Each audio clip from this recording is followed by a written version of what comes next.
Assalamualaikum warahmatullahi wabarakatuh. Perkenalkan, nama saya Naimatus Sijamah, mahasiswa PPG Prajabatan tahun 2023, gelombang 1, penempatan LPTK Universitas Negeri Malang. Di sini saya akan menjelaskan tentang keterkaitan pendekatan TARL dengan teori karakteristik peserta didik. Sebelumnya, perlu kita ketahui bahwa Teaching at the Right Level atau yang biasa kita kenal dengan TARL merupakan pendekatan belajar yang lebih berfokus pada tingkat kemampuan peserta didik dibandingkan tingkat kelasnya.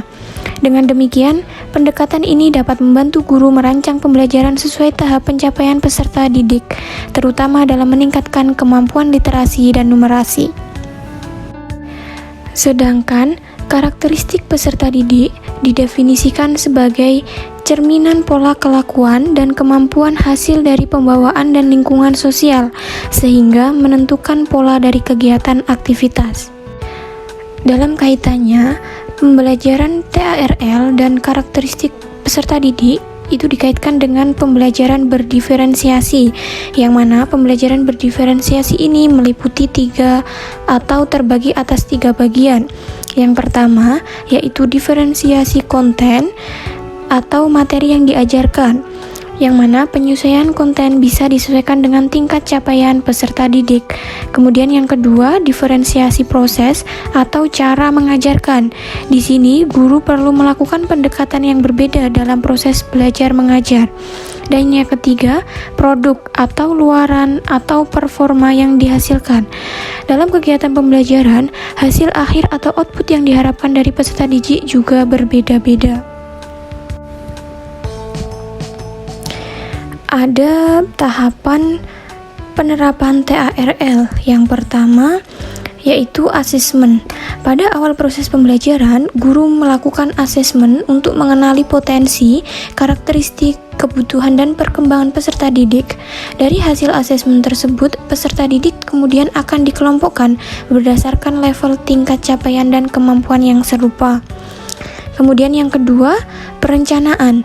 Pada tahap ini, guru diberi keleluasaan untuk merancang berbagai aktivitas pembelajaran dengan menggunakan berbagai perangkat ajar, sehingga pembelajaran dapat disesuaikan dengan level tingkat capaian dan kemampuan peserta didik, tidak hanya melihat usia dan tingkatan kelasnya.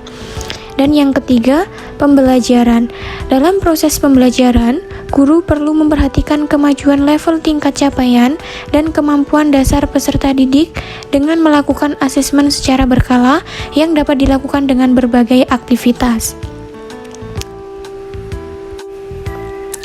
Dari uraian di atas, dapat kita simpulkan bahwa TARL adalah pendekatan belajar yang berpusat pada kesiapan belajar siswa, bukan pada tingkatan kelas. Pendekatan ini menyesuaikan metode, strategi, dan materi pembelajaran sesuai dengan kebutuhan, minat, kemampuan, dan gaya belajar peserta didik. Tujuannya adalah untuk memaksimalkan potensi belajar setiap peserta didik, serta memastikan bahwa setiap peserta didik mendapatkan pengalaman belajar yang relevan, bermakna, dan positif. Demikianlah keterkaitan pendekatan TARL dengan karakteristik peserta didik. Atas perhatiannya, saya ucapkan terima kasih. Wassalamualaikum warahmatullahi wabarakatuh.